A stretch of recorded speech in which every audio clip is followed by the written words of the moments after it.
여러분 안녕하십니까? 오늘도 우리 함께 수요일 저녁 예배를 영상으로 함께 나누겠습니다. 하나님께 영광을 올립시다.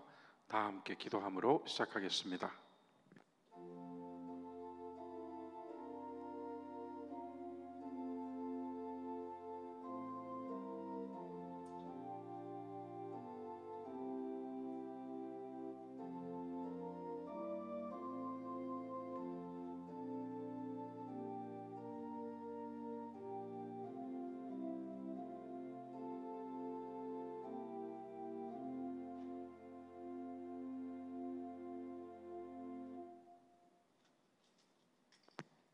오늘은 찬송가 290장을 함께 부르려고 합니다. 이 찬송가는 아일랜드의 목사인 클러프 목사님이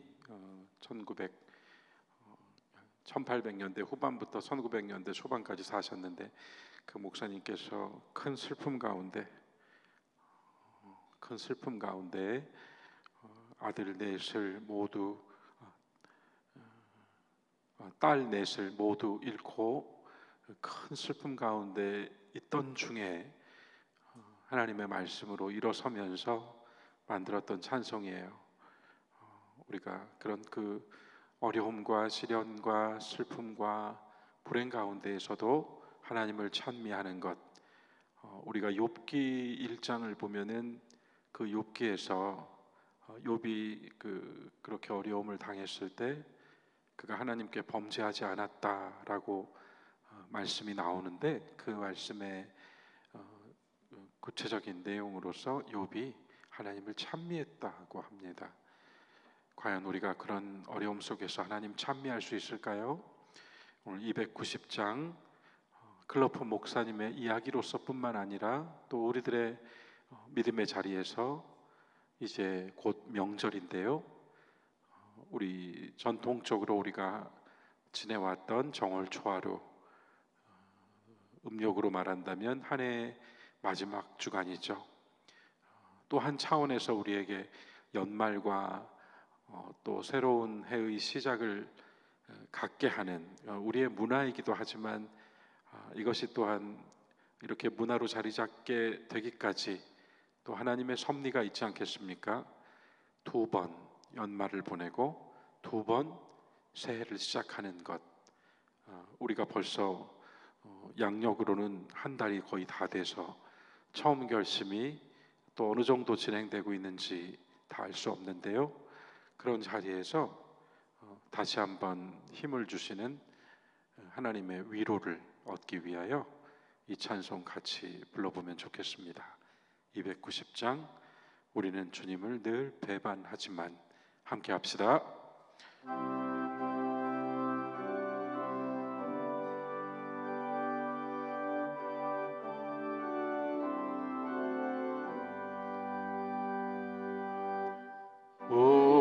우리는 주님을 늘 배반하나 내 주 예수 여전히 날 부르사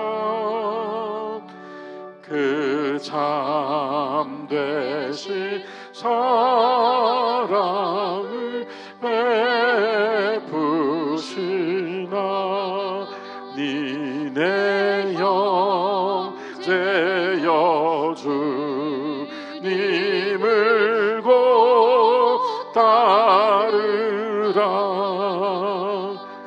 주 널 위해 비네 주 널 위해 비네 주 널 위해 비네 항상 비시네.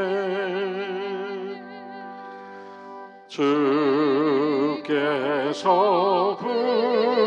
풍성한 은혜를 내려 내 영혼이 나날이 복받으니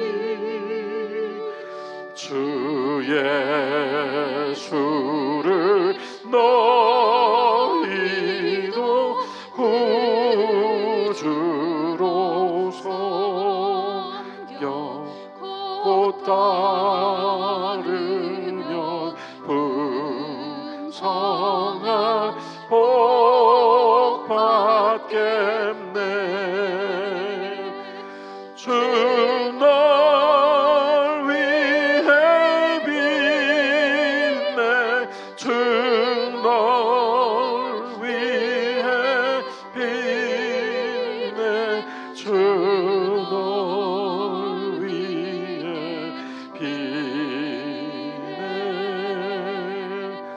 항상 빛이네.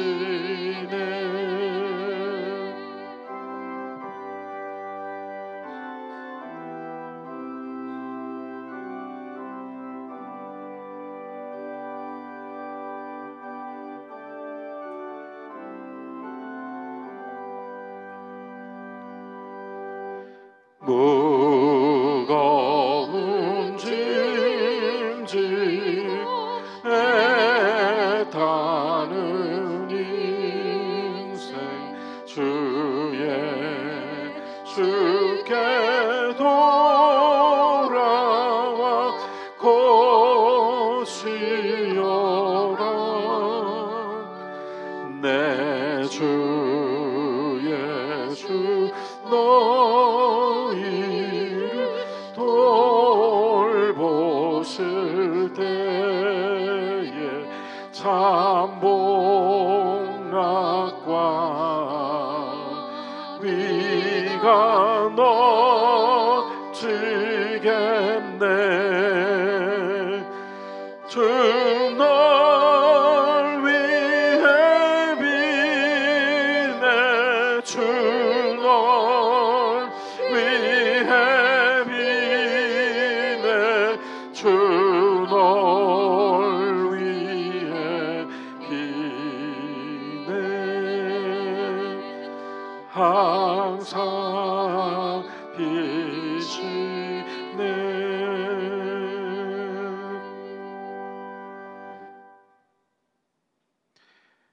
오늘 말씀은 고린도후서 7장 8절부터 13절까지입니다. 우리 전도사님께서 말씀 봉독해 주시겠습니다. 그러므로 내가 편지로 너희를 근심하게 한 것을 후회하였으나 지금은 후회하지 아니함은 그 편지가 너희로 잠시만 근심하게 한 줄을 알미라. 내가 지금 기뻐함은 너희로 근심하게 한 까닭이 아니요 도리어 너희가 근심함으로 회개함에 이른 까닭이라. 너희가 하나님의 뜻대로 근심하게 된 것은 우리에게서 아무 해도 받지 않게 하려 함이라. 하나님의 뜻대로 하는 근심은 후회할 것이 없는 구원에 이르게 하는 회개를 이루는 것이요 세상 근심은 사망을 이루는 것이니라. 보라, 하나님의 뜻대로 하게 된 이 근심이 너희로 얼마나 간절하게 하며 얼마나 변증하게 하며 얼마나 분하게 하며 얼마나 두렵게 하며 얼마나 사모하게 하며 얼마나 열심 있게 하며 얼마나 벌하게 하였는가. 너희가 그 일에 대하여 일체 너희 자신의 깨끗함을 나타내었느니라. 그런즉 내가 너희에게 쓴 것은 그 불의를 행한 자를 위한 것도 아니요 그 불의를 당한 자를 위한 것도 아니요 오직 우리를 위한 너희의 간절함이 하나님 앞에서 너에게 나타나게 하려 함이로라. 이로 말미암아 우리가 위로를 받았고 우리가 받은 위로 위에 디도의 기쁨으로 우리가 더욱 많이 기뻐함은 그의 마음이 너희 무리로 말미암아 안심함을 얻었음이라. 아멘. 아멘. 자, 오늘 저녁 말씀은 제가 하나님의 뜻에 따라라고 제목을 해보았는데요. 사실은 하나님의 뜻에 따라 하는 근심이라고 전체적인 문장을 구성할 수 있을 것 같아요. 근심이라고 하는 것은 좋은 게 아닌데요. 근심, 염려, 걱정, 불안이라고 하는 말은 결코 우리에게 좋은 게 아니죠. 우리 삶에서 그런 것들이 얼마나 우리를 좀먹고 우리 영혼을 피폐하게 하고 우리의 삶을 황폐하게 만들어요. 그리고 우리가 하나님께로부터 받은 이 생명으로 사는 이 아름다운 인생에 있어서 우리가 우리 자신의 생을 얼마나 아파하고 또 그 생을 스스로 어렵게 어둡게 만드는 이유가 됩니까? 그런데 근심이라고 하는 말이 쓰였음에도 불구하고 고린도후서 7장은 우리에게 근심도 근심 나름이다라고 하는 것을 보여주고 있어요. 하나님의 뜻대로 하는 근심이라고 하는 아주 역설적인 제목이죠. 그런데 삶에서 우리가 가만히 돌이켜 보았을 때 오늘 우리가 읽게 되는 이 말씀의 맥락에서 우리가 한번 조명해 본다면 근심뿐만 아니라 여타의 모든 것들이 하나님의 뜻대로라고 하는 전제가 담겨졌을 때 그것이 우리의 삶에서 어떤 역할과 어떤 영향과 어떤 은혜와 열매를 맺어 주었는가 돌아볼 수 있다 이 말씀이에요. 어느 정신심리학자가 아주 유명한 영성가를 찾아왔어요. 그래서 그 심리학자가 영성가에게 말했습니다. 선생님, 우리 정신심리학자들은 사람들의 마음의 병을 고쳐주는 역할을 하면서 보람을 느낍니다. 마음의 병을 고쳐주는 일로 보람을 느낍니다. 그의 말을 아주 귀담아 듣고 있던 이 영성가는 눈이 반짝하면서 그 심리학자를 향해서 이렇게 말했어요. 정말 훌륭한 일을 하십니다. 귀한 일이네요. 마음을 고쳐준다는 것. 그런데 우리는 마음을 고쳐주는 것이 아니라 마음을 녹여줍니다. 그러자 정신심리학자가 깜짝 놀라면서 마음을 고쳐준다는 것과 녹여준다는 것이 무슨 차이가 있는가요? 그렇다면 선생님께서는 사람들의 마음의 병을 고쳐주는 저 같은 정신심리학자의 마음도 녹여줄 수 있습니까? 물론 있죠. 어떻게 해요?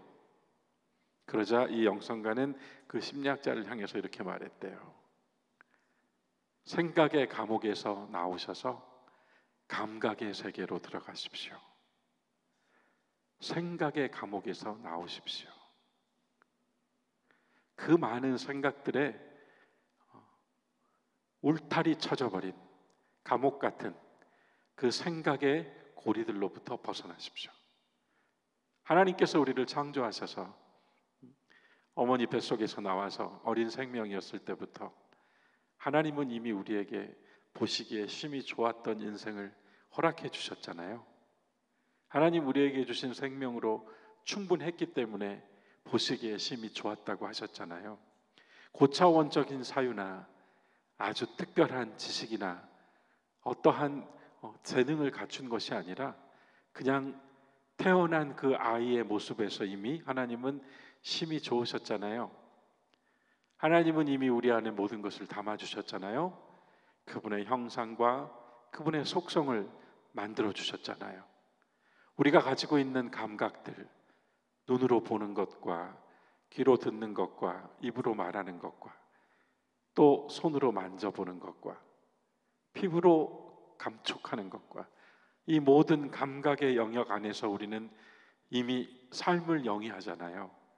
그런데 막상 사람은 그 감각적인 우리가 지금 눈으로 보는 것을 주의 깊게 보지 못하고 지금 듣는 것을 귀담아 듣지 못하여 놓쳐버리기가 일쑤고 망각해버리기가 일쑤죠. 지금을 즐기지를 못해요. 누리지를 못해요. 과거에 붙들려 있고 미래에 포위당해 있어서 지금을 못 살아요. 그래서 영성가들은 이런 얘기예요. 정말 삶을 영위하려면 세 가지를 굳건하게 해야 한다. 먼저는 자기 자신을 잘 알고 사랑해 주는 것. 두 번째는 지금 여기를 분명히 아는 것. 그리고 여기 이 시간을 충실히 사는 것. 지금과 여기와 나라고 했어요. 하나님께서 만물을 지으시고 7일째 날 쉬셨다고 하잖아요. 그때 쉴 때에 하나님의 천사들이 하나 둘 찾아왔어요. 첫 번째 천사가 물었대요. 하나님, 어떻게 이렇게 만드셨습니까? 하나님 아무 대답 안 하셨대요. 또 다른 천사가 다가와서 하나님께 여쭙어요. 하나님, 이 모든 만물과 세상과 인간을, 생명들을 왜 만드셨습니까? 하나님 아무 대답도 없으셨어요. 세 번째 천사가 다가왔대요. 하나님, 왜 이것들을 모두 어떤 가치를 담으셔서 만드셨습니까? 그래서 이 이야기를 들려주는 그 영성가는 말이에요. 첫 번째 천사의 질문을 그대로 세상으로 가져온 사람은 과학자나 기술자요. 어떻게 만드셨습니까? 두 번째 천사의 질문을 그대로 가져온 사람은 철학자요, 사상가요. 왜 만드셨습니까? 세 번째 천사의 것을 그대로 가져온 사람은 상인이나 또는 부동산 업자라고 할까요? 어떤 가치가 있습니까? 그런데 한쪽 끝에서 조용히 또 다른 천사가 아무 말도 하지 않고 하나님 곁을 지키면서 깜짝 놀란 기쁨에 찬 얼굴로 있었대요. 그 천사는 아무 질문도 하지 않은 채 하나님이 만들어 놓으신 세계와 생명들을 쳐다보며 경탄만 하고 있었대요. 오, 아름답고 신비하며 놀랍도다. 생각의 감옥에서 나와 우리에게 주신 이 생명으로 우리가 느끼고 만지고 보고 듣는 것으로 감격하고 우리의 삶을 지금 여기에서 이 시간 안에서 충실하게 영위해 나가는 것. 자, 제가 왜 이렇게 긴 이야기를 여러분들께 들려드리고 있을까요? 오늘 본문 말씀의 마지막 절이 무엇입니까? 이 모든 이야기의 끝에서 사도 바울은 우리는 여러분들 때문에 위로를 받았습니다. 그리고 우리가 받은 위로 위에 디도 때문에 기쁨을 받았습니다. 디도가 우리에게 준 기쁨은 아주 많은 기쁨이었습니다. 그리고 디도도 여러분들로 말미암아 안심, 안정, 평안을 얻었습니다. 그래서 이 13절 한 절 안에 좋은 단어들이 몇 개 있죠? 위로와 기쁨과 많은 기쁨과 안심, 평안. 이게 우리가 살면서 가장 추구하고 있는 거 아니에요? 이게 우리가 기도하고 열심히 수고하고 애쓰고 사랑하는 이들을 위하여서 마음 쓰고 그들을 위하여서 기꺼이 희생하는 이유 아닙니까? 우리의 삶 속에서 우리가 위로를 얻고 기쁨을 얻고 많은 기쁨을 채워나가고 그리고 그 속에서 안심하고 안정되고 평안을 누리는 거예요. 자, 이 모든 이 13절 이 한 절 속에서 뭐가 보이십니까? 한 사람의 기쁨, 한 사람의 위로인가요? 서로예요, 서로. 함께. 사도도 고린도 교인들도 디도도 각자지만 그들이 모두 지금 함께 위로를 주고받고 함께 기쁨을 주고받고 그 속에서 함께 안심하고 평안을 누리고 있어요. 이게 그리스도인들의 삶이란 말입니다. 이게 믿음의 가정이고 교회예요. 그리고 이게 우리들이 추구하는 이 세상 속에서 하나님의 구원이 더 전해져야 되고 편만해져야 된다라고 하는 우리의 복음의 사명, 그 사명이 놓여 있는 자리예요. 함께, 어느 한 사람이 아니라 함께. 사도만 은혜를 받는 것도 아니고 고린도 교인들만 기쁨을 얻는 것도 아니고 디도만 안심하는 것도 아닌 우리가 모두 함께 어울려 이와 같이 우리 삶에 하나님께서 부어주신 위로와 기쁨과 평안을 누리며 살 수 있게 되는 것, 지금 그것을 이야기하기 전에 앞서 우리가 읽은 말씀이 있는 거예요. 어떤 것? 하나님의 뜻대로 한 근심이 있는 거예요. 여러분, 우리가 좋은 건 많아요. 말씀으로 우리가 얻을 교훈들 많아요. 그런데 오늘은 이걸 생각하는 거예요. 나의 근심 가운데, 나의 불안 가운데, 나의 이 어떤 시련 속에 당하고 있는 고난 속에서 이것이 하나님의 뜻대로 하는 것이라면 이와 같다. 자, 이제 또 한 절을 살펴볼까요? 여러분, 고린도후서 7장 우리가 읽은 단락에서 제일 좋은 구절은 10절, 11절이에요. 10절 너무나 귀한 구절이에요. 10절을 보면 하나님의 뜻대로 하는 근심과 세상 근심이 나와요. 두 개가 나와요. 그죠? 같은 근심인데 하나님의 뜻대로 한 근심과 세상 근심이 나와요. 세상에서 당한 근심은 결과가 뭐예요? 사망이에요. 끝은 죽음이에요. 그 근심은 죽음으로 끌고 가요. 우리를 죽은 자 같이 만들어요. 우리를 죽은 것 같은, 죽을 것 같은 상황으로 끌고 가요. 세상 근심이라고 했어요. 그러나 하나님의 뜻대로 하는 근심은 후회할 것이 없다고 해요. 돌아보니 그땐 정말 견딜 수가 없었는데 사실은 나를 위한 것이었고 우리를 위한 것이었어. 좋은 일이었어. 그것도 필요한 일이었어. 그러한 것이 없었다면 오늘 내가 있을 수 없어. 그래, 후회하지 않아. 후회하지 않아. 하나님의 뜻대로 하는 근심이라고 했습니다. 그리고 구원에 이르게 하는 이라고 하잖아요. 세상 근심의 결론은 사망이잖아요. 하나님의 뜻대로 하는 근심의 결론은 구원이라고 말하거든요. 그럼 여기서 말하는 구원은 무엇이겠습니까? 사망의 반대, 생명이에요. 하나님의 뜻대로 하는 근심은 우리를 살게 해요. 우리에게 생명력을 불어넣어주고 다시 숨쉬게 해준단 말이에요. 이 극명한 두 개의 근심이 10절에 있습니다. 그리고 거기에서 그 하나님의 뜻대로 하는 근심이 어떻게 이루어져요? 회개를 통해서 이루어진다고 해요. 자, 이렇게 좋아요. 10절 말씀이 아주 좋아요. 바울이 고린도 교회에 편지를 썼어요. 고린도 전서예요. 그게 고린도 전서가 고린도 교회 안에 있는 11가지의 문제를 바울이 짚어주거든요. 근데 그 첫 번째 문제가 뭐였는가 하면 아볼로파, 게바파, 그리스도파, 바울파 분열이었어요. 나뉘는 거예요. 그게 첫 번째 바울의 문제 제기였고, 마지막 고린도전서의 마지막 문제 제기가 뭔가 하면 부활을 왜 믿지 않는가예요. 예수님이 부활하셨는데 왜 부활을 믿지 않는가? 육신의 부활까지 바울이 이야기를 해주죠. 그래서 분열로 시작해서 부활로 끝나요. 고린도전서가. 그 안에 여러 문제들이 있어요. 음행한 것도 있고, 또 음식을 먹는 것 같고, 신앙 안에서 싸우고 이런 것들이 나온단 말이에요. 고린도전서 이 편지를 내가 여러분에게 써서 여러분들 근심하게 해드렸습니다. 내가 처음에는 그걸로 인하여 후회를 좀 했지요. 이게 8절이에요.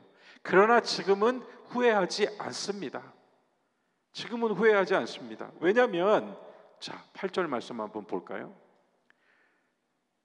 내가 편지로 여러분 근심하게 했습니다. 그땐 조금 후회했습니다. 그러나 지금 후회하지 않습니다. 왜냐하면 그것이 여러분들에게 잠시 근심하게 했던 것이기 때문입니다. 자, 잠시라고 하는 말에 우리 또 가슴이 열려요. 마음이 열려요. 그때는 정말 영원할 것 같았어요. 끝이 없을 것 같았어요. 그런데 결국 돌아보면 이 긴 여정에서 그건 잠시였어요. 잠시 여러분을 근심하게 했던 것, 그래서 나는 후회하지 않습니다. 9절, 지금은 오히려 기뻐합니다.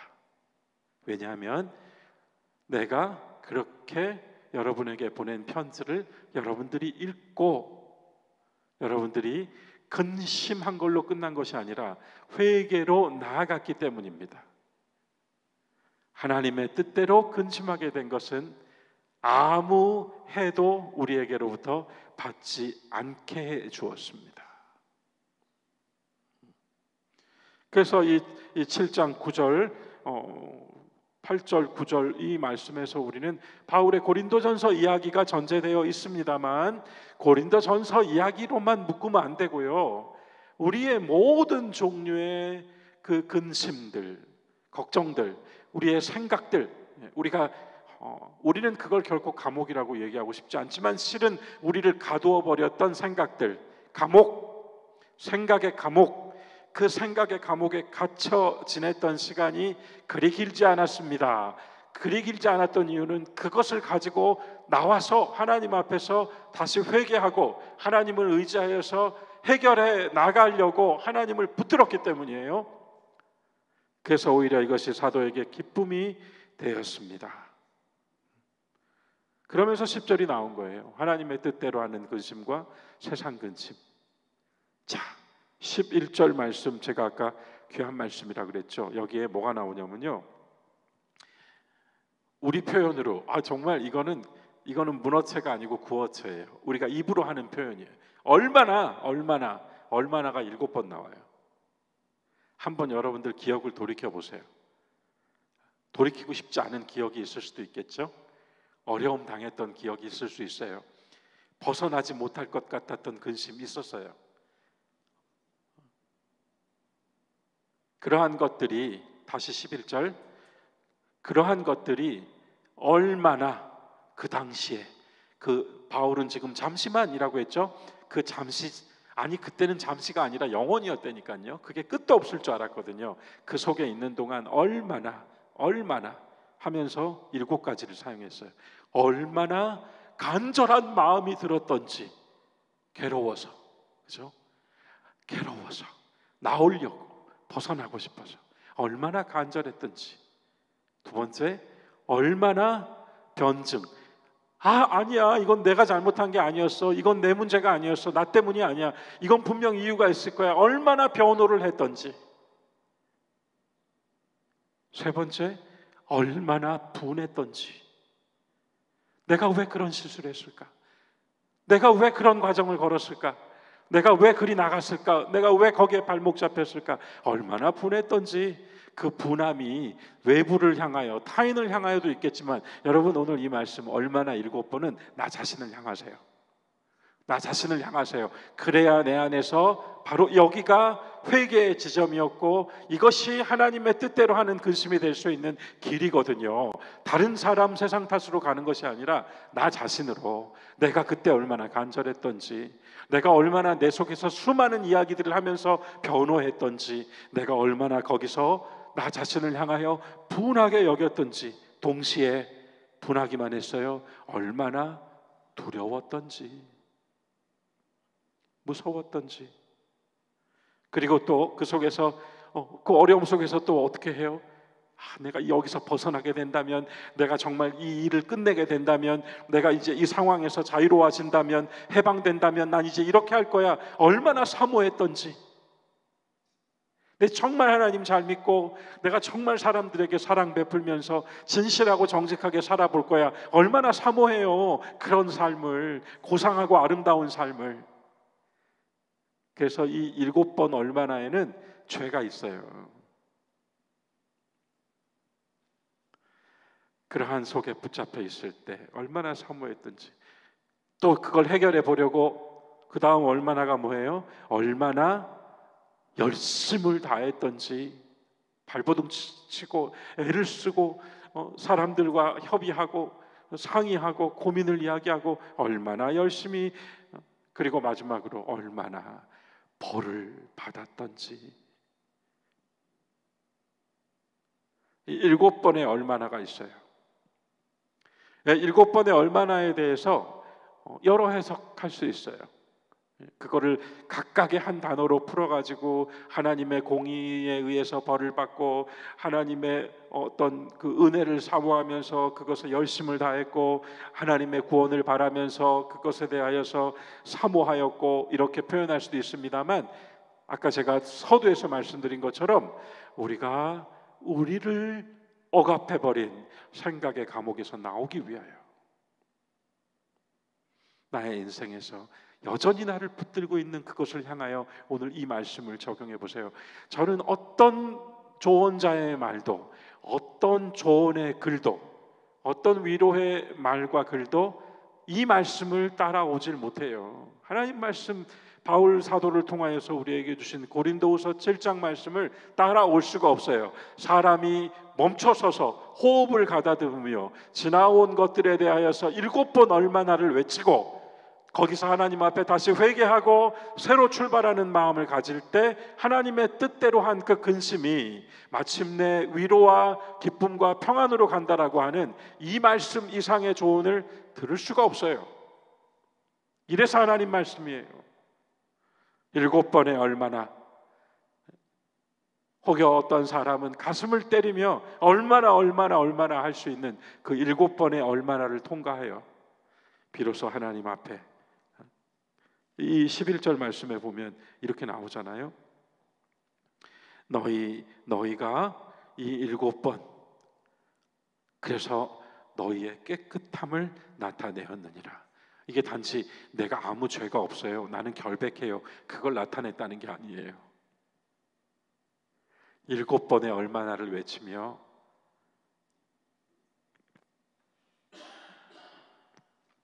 하나님의 자비와 사랑으로 용서받고 가서 다시는 죄를 짓지 마라 하는 예수님의 자비를 만나고, 여러분 요한복음 그 말씀에서 그 장면이 딱 뭐예요? 성전 바닥에 나뒹굴어 있는 여인은 비참의 상징. 다 떠나고 혼자 서 계시잖아요. 예수님은 자비의 상징. 그래서 그 한 폭의 그림을 뭐라고 표현하는가 하면 자비와 비참의 만남이라고 표현해요. 자비와 비참의 만남, 그게 바로 그 가늠한 여인 이야기거든요. 우리 인생에서 수도 없이 누구도 곁에 서줄 수 없는 순간, 자비와 비참의 만남을 경험하면서 7번의 얼마나를 외치면서, 그것이 세상 근심이었다면 우리는 사망에 이르고 말겠지만 그것이 하나님의 뜻 안에서 우리에게 주신 근심이었기에 우리는 회개하고 다시 주님의 위로를 통하여 기쁨과 평안으로 나아갈 수가 있었다. 이것이 다시 태어난 그리스도인이에요. 이것이 다시 태어난 그리스도인이요, 이와 같은 체험 위에서 우리는 삶을 다시 보게 되는 거예요. 삶을 다시 보게 되는 거예요. 아까 생각의 감옥에서 나와 감각의 세계로 들어가십시오, 그 표현이 아주 깊은 말이에요. 지금 여기를 살 수 있는 사람, 지금 나 자신을 있는 그대로 보고 있는 그대로 하나님 앞에 보여드리며 살 수 있는 사람이 되는 거예요. 그렇게 우리는 그 열매로, 그 삶의 열매로, 그 시간을 통과한 경험의 열매로, 그 긴 기도의 열매를 가지고 나와서 그것은 세상에서 내게 가해진, 내가 세상으로부터 받아든 근심이 아니라 하나님의 뜻대로 한 근심이었구나, 하나님의 뜻대로 한 경험이었구나, 그런 시련이었구나, 그런 고난이었구나, 그렇게 툭 치고 나갈 수가 있는 겁니다. 거기서 비로소 나는 함께 있는 이들 속에서 기쁨을 말할 수 있고 더불어 함께 평안을 노래하는 사람이 될 수 있는 거예요. 이것이 지금 여기를 사는 그리스도인입니다. 오늘 밤을 사는 여러분이에요. 오늘 밤을 내일을 위한 염려와 또 뭔가를 해달라고 하는 많은 강구가 아니라 가만히 오늘 하루를 돌아보면서 눈을 떴을 때부터 매 순간순간들을 떠올려 감사하는 사람의 오늘 밤이 되는 거예요. 지금 이 시간은 여러분 감사할 시간이에요. 지켜주셨잖아요. 그리고 우리가 구해야 한다면 시편 4편의 다윗의 기도처럼 이제 내가 평안히 눕고 잘 것입니다. 나를 안전하게 지켜주시는 분은 오직 여호와 하나님이십니다. 나는 저 사람들의 곳간에 가득한 포도주보다도 주 여호와 하나님의 지켜주심이 더 기쁩니다. 그게 기쁨이죠. 그게 기쁨이에요. 우리 오늘 살면서 많은 기쁨을 찾고 즐거운 것들을 찾아보았고 또 많은 이야기들을 귀에 담았어요. 하지만 이 저녁 우리가 읽은 고린도후서 7장 말씀처럼 또 우리는 하루 가운데에서 많은 얼마나도 외쳤을 거예요. 지나온 시간, 기억하고 싶지도 않은 여러 장면들 속에서 우리가 담아낼 수 있는 표현이라고 하는 건 한계가 있죠. 그러나 바울은 이야기해 줬어요. 얼마나 분했던지, 얼마나 사모했던지, 얼마나 두려웠던지, 얼마나 간절했던지, 얼마나 열심을 냈던지, 얼마나 벌을 주었던지. 하지만 이 모든 것을 뒤로하고 바울이 나도 근심하지 않는다라고 말할 수 있었던 건 하나님 앞으로 나아갔기 때문에, 여러분과 제가 하나님 앞에 서 있기 때문에. 12절 한 절만 더 보죠. 그런즉 내가 여러분에게 쓴 것은, 여기서 보시면 불의를 행한 자와 불의를 당한 자가 나와요. 이게 뭡니까? 이걸 뭐라 그러죠? 우리가 표현하면 시비라고 합니다. 이게 세상의 근심, 세상의 근심에 속한 거예요. 시비를 가린다. 누가 잘했는지, 누가 못했는지, 누가 가해자인지, 누가 피해자인지, 누가 문제를 만들었는지, 누가 문제를 해결했는지. 세상에서 우리는 끊임없이 시비를 가려요. 불의를 행한 자와 불의를 당한 자, 나는 그들을 대상으로 해서 이것을 쓴 것이 아닙니다. 대신에 우리를 위하여, 우리의 간절함이, 여러분의 간절함이 하나님 앞에서 나타나게 되는 것을 위하여 이것을 씁니다. 시비가 아닙니다. 하나님 앞입니다. 잘했느냐 못했느냐, 옳았느냐 그렇느냐가 그런가가 아니라 하나님 앞에서 나타나는 것입니다. 나는 그걸 위하여 이것을 씁니다. 결론, 우리는 이 모든 얼마나를 통하여 오늘도 하나님 앞에 있습니다. 이스라엘을 위하여, 이스라엘의 하나님은 졸지도 주무시지도 아니하시고 우리 모두가 잠들어 아무것도 방어할 수 없는 그 시간에도 깨어 계시며 우리로 하여금 지키시고 또한 우리가 독수리의 날개침같이 일어나게 해주시는 분, 주 여호와 하나님이 계셔서 나는 곳간의 포도주들보다도 하나도 안 부럽습니다. 나는 주님으로 말미암아 평안히 눕고 잡니다. 하루의 감사와 이 저녁의 믿음의 고백이 내일 아침 우리의 또 다른 간구와 소원의 힘이 되어주는 거예요. 하나님의 뜻대로 하는 근심을 깊이 기억해 주십시오. 지금 내가 머릿속에 복잡하게 가지고 있는 생각이 하나님의 뜻대로 하는 근심이 될 것인가, 세상 근심이 될 것인가, 시비를 가릴 것인가, 아니면 하나님 앞에서 코람데오하는 한 사람으로 또는 우리들로 서는 길을 만들 것인가. 그 조용한 천사는 만드신 세계를 보고 그냥 기뻐했다고만 했잖아요. 우리도 그래요. 왜? 어떻게? 이런 거 묻기보다는 그냥 감사하네요. 모든 것이 아름답고 좋습니다. 모든 것이 아름답고 좋습니다. 여러분도 아름답고 좋습니다. 하나님 주신 생명으로 지금 살아가고 있거든요. 살고 계시거든요. 사망에 이르는 것 그리고 생명에 이르는 것, 오늘 우리에게 주신 이 말씀으로 우리의 삶의 몇 번의 포인트들을 정리하고 그 포인트들을 뒤로 하고, 물론 교훈을 받은 것들은 가슴에 간직하지만 거기에 발목 잡히지 않고 오늘 하나님의 아들로 하나님의 딸로 서 있는 나로 나 자신에게 다시 한번 부어주신 하나님의 사랑을 생각하며 오늘 지금 여기서 코람데오하는 여러분 모두가 되시기를 주님의 이름으로 축원합니다. 우리 함께 말씀 잠시 묵상하면서 기도하고 그리고 주기도문하며 수요 예배 마치겠습니다.